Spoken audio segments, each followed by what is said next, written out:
Welcome back to Repair Nut. Today we're going to change the main electronic control board in this Whirlpool refrigerator. You may need to change your board if your refrigerator is acting up or acting erratically, if it's cooling intermittently, or the lights are intermittent, or the ice maker doesn't work or is intermittent. Basically, if your fridge is acting up and acting strange, it could be the main control board. But make sure you do your proper troubleshooting and make sure you order the right part number for the model of your refrigerator. The model of your refrigerator is in the ceiling of your fridge on a label right in the left ceiling area right in here.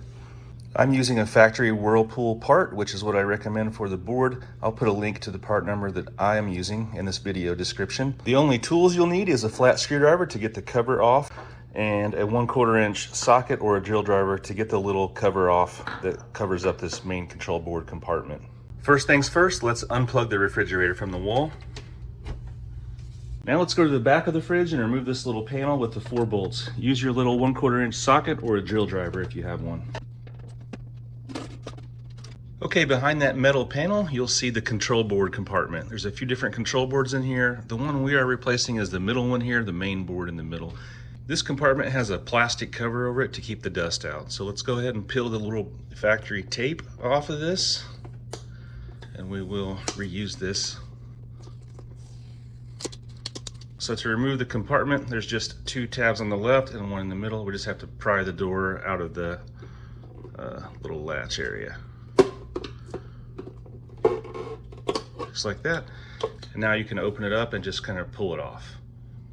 Before you get started removing wires, it's always a good idea to take photos of the factory wiring and everything before you get started. So I'm just going to take a couple of photos for reference just in case I find myself having a question later. You can tell from the new replacement board that all the plugs and connectors are different pin numbers or different sizes, so you're not going to get them mixed up. It's impossible to get them installed in the wrong location, basically. So that'll help us out when we go to reinstall the plugs.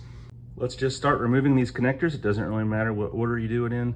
These connectors have a little tab that you press on and you're able to pull them off of their jacks.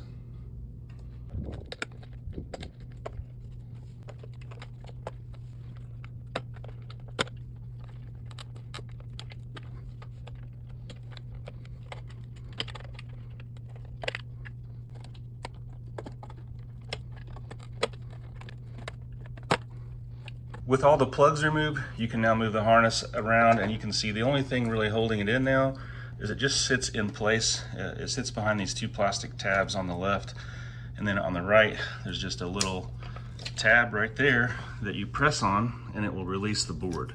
So I'll press on that little plastic tab right there and the whole thing will just come right out.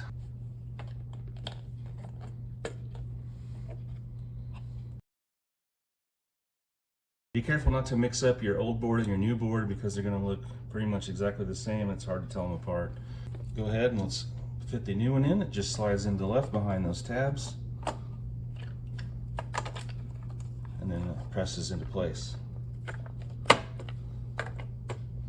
Now it's just a matter of reconnecting your harnesses. Make sure you get them in straight and press them in until they click.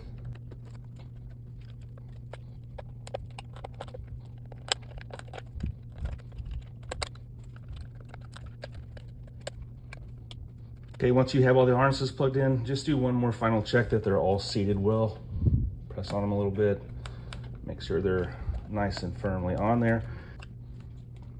Now it's time to put the clear panel back on, so just fit the 2 left tabs back into their slots and then press it in place.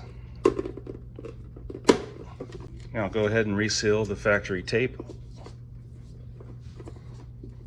All right, let's go ahead and reinstall the metal panel.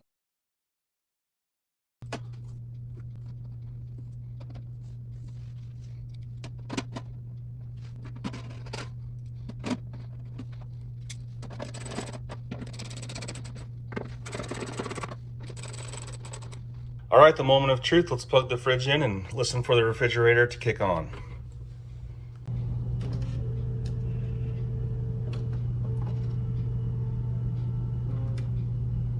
Thanks for watching Repair Nut. Hopefully this video on replacing your control board has given you some confidence to do this job yourself. Give me a thumbs up and follow for more useful videos. Here's a few more videos I think you might like.